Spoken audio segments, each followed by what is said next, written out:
Alright, so what I'm going to do today is show you how to grow trees from cuttings. I have a red osier dogwood here, and I have a willow. Like I said earlier, the red osier dogwood is a phenomenal wildlife species tree, and then the willow, a lot of times people use them for more screening purposes. I think they do have some wildlife benefit, and one thing with willows is they're probably the easiest tree to grow from a cutting. So what I did is I went and took 2-foot cuttings from healthy trees. As you can see here, the willow has got some good green coloration to it, and then as far as the red osier dogwood, I look for kind of that bright red color to know that it's a good healthy tree. I take 2-foot cuttings and try to get them in the ground the same day that I take them. So you want to make sure that you take the cuttings during dormancy.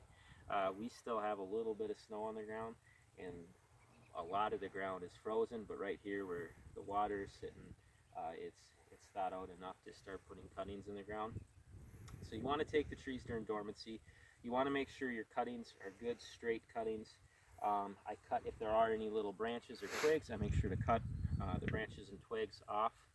And then the next thing I do is simply take the cutting, I take a knife and I scrape it along one side of the cutting like this. What this does is encourage rooting in this spot. Get it good and scraped off. And then all you need to do from there is stick it in the ground. I tend to put them, I would say, just a little over halfway in the ground. I like to take longer cuttings because this area is all going to grow up with grass. But if I have a longer cutting, it's probably going to sprout for more up here, and it's going to be able to outcompete the grass a bit so it still gets sunlight.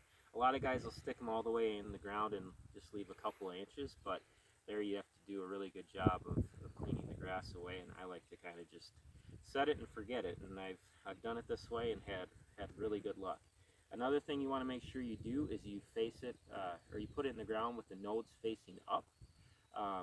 So the tree was growing like this, so I made sure to remember which side was the bottom and which side was the top, so I keep it that way. If I put it in upside down like this, it's not going to sprout.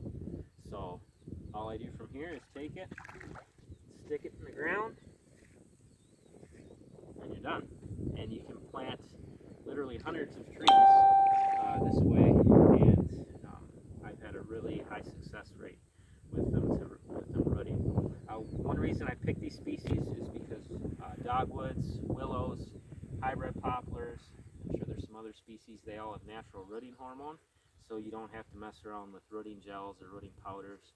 Last year I grew some using rooting gel, and others I grew without using rooting gel, and I had equally good results. So here's a way to start implementing good habitat species into your habitat management program without any cost. You can, if you buy this online, the cheapest is probably going to be about $1 a tree, whereas here it's 100% free. I just needed a pair of snips and a little knife that I used to scrape it. So, and I like to do most of my habitat stuff with little or no cost because I just don't have a huge budget for this. But yeah, good way to get lots of trees in the ground, and they take really well. I love it.